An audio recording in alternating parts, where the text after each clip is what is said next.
the break, we met Pierre Destrube, whose family's home was restored to its original state from 1914 by a group in St. Paul. Pierre was overcome with emotion as he saw the house for the first time since he was a teenager. I didn't have a particularly favorite room. The funny thing was that either this part of the house was the living room, or that part was the living room. It depended on my mother's whims.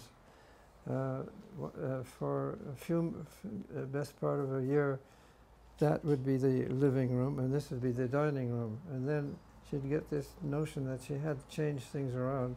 So this became the living room, and that became the dining room. My father used to say the only reason that the fireplace is there is that it was anchored in the ground. You couldn't move it. I had the world was my oyster. We didn't have oysters there, but oh, it was amazing. I could roam around anywhere I wanted. My parents weren't too worried about where I went or when I'd get back. They knew that I knew that I had a certain amount of I don't know, bush wisdom, shall we say, to know what how to avoid unnecessary dangers. Although I did experience one or two close shaves, falling through the ice on the creek that went by our house. That was my favorite haunt, was following the creek during the winter time and look at the rabbit tracks and the other tracks that were in the snow, and other creatures, muskrats and that sort of thing that were in the valley down there. Restoring the house that Pierre loved as a child was no small feat. It took 1,800 donated volunteer hours and 5 years to complete. I couldn't believe it. I couldn't believe it to begin with. It just astounded me to think that you had that vision, Clem, to such an undertaking.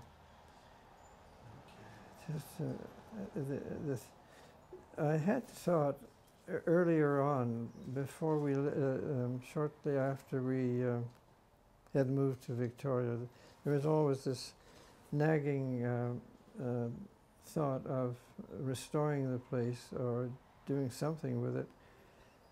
But, well, as I'll explain in my talk, it wasn't possible to do that at that time. And besides, I was too far away. It was totally impractical, because we had already moved to Victoria. Sometimes overwhelming, but very rewarding.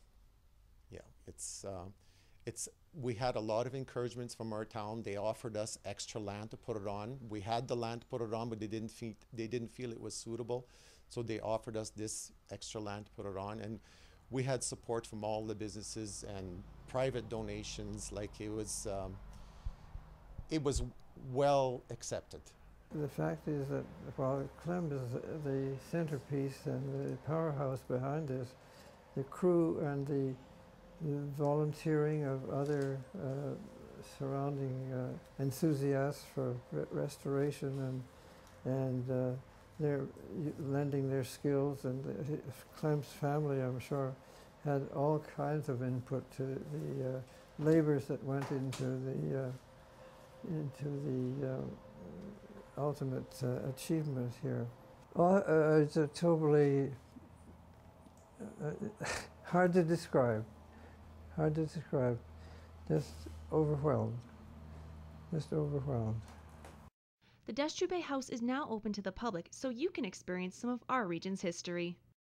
It'll be the first time that some of them have never seen a log house like this before.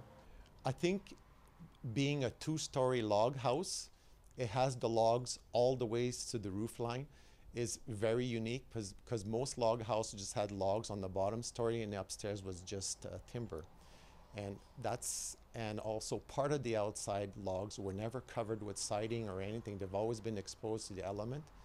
We have a lot of log houses in the area, but you wouldn't know it because they're covered inside and out. This one here is exposed in and out.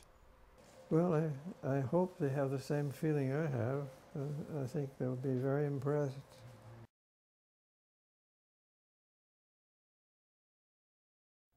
And that's all the time we have tonight. If you have a story idea, question, or comment about anything you've seen on ATR, send an email to aroundtheregionunewcap.ca or contact me through our Twitter or Facebook page.